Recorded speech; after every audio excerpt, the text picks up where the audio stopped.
Check చేస్తాం మళ్ళీ.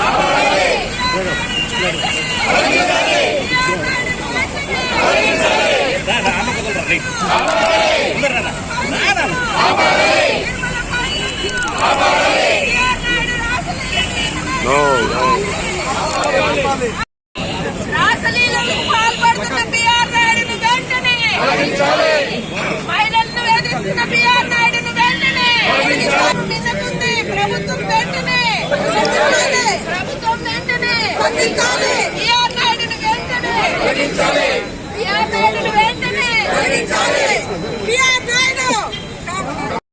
మనం చూస్తున్నాం గత 8 మాసాలుగా కల్తీ నెయ్యి మీద కొనసాగినటువంటి అసత్యపు ఆరోపణలు కావచ్చు, తదనంతరం జరుగుతున్న పరిణామాలు కావచ్చు, ప్రపంచంలోనే నేటి దేవాలయమైనటువంటి తిరుమల తిరుపతి దేవస్థానాన్ని, హిందువుల మనోభావాలని దెబ్బతీసినటువంటి ఈ ప్రస్తుత చైర్మన్ టీవీ5 యజమాని బిఆర్ నాయుడు గారిని వెంటనే పదవి నుంచి తొలగించాలి.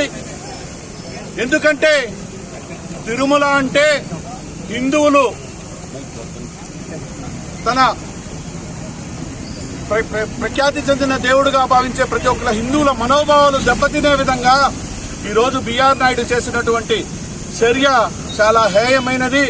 ఎందుకంటే తన వయసు 70 దాటిన ఒక అమ్మాయితో అతను చేసిన రాసలీలలు ఈ రోజు బయటపడిన తరువాత కూడా బిఆర్ నాయుడుని ఆ పదవిలో కొనసాగించడం ఇంతకంటే దురదృష్టమైన చర్య ఇంకొకటి లేదు అని కూడా నేను మీ ద్వారా వాళ్ళని తెలియజేస్తున్నా.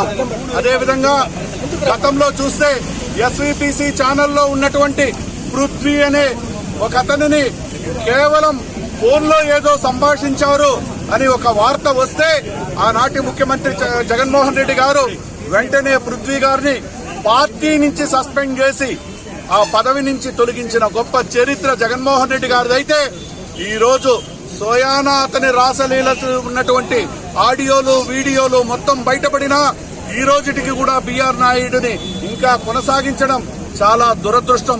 కాబట్టి ఈ దురదృష్ట చర్యను ప్రశ్నించిన నిన్నటి రోజు తిరుపతిలో అతను ఒక హోటల్లో బస చేస్తున్నాడంటే ఆ జాగాలో ప్రశ్నించినటువంటి మహిళల్ని కావచ్చు, నాయకుల్ని కావచ్చు, వాళ్ళందరి మీద కూడా ఎస్సీ ఎస్టీ కేసు పెట్టి నిర్బంధించడం ఇంతకంటే ఘోరమైన చర్య ఇంకొకటి లేదని కూడా నేను తెలియజేసుకున్నా. కాబట్టి ఆ నిర్బంధించిన వాళ్ళని వెంటనే రిలీజ్ చేసి వాళ్ళ మీద పెట్టినటువంటి తప్పుడు కేసులను సైతం ఎత్తేయాలని కోరుకుంటూ బిఆర్ నాయుడిని వెంటనే ఆ పదవి నుంచి తొలగించి నూతనంగా ఎవరినైనా నిర్మించుకొని హిందువుల మనోభావాలు కాపాడవలసిందిగా కోరుకుంటున్నాం.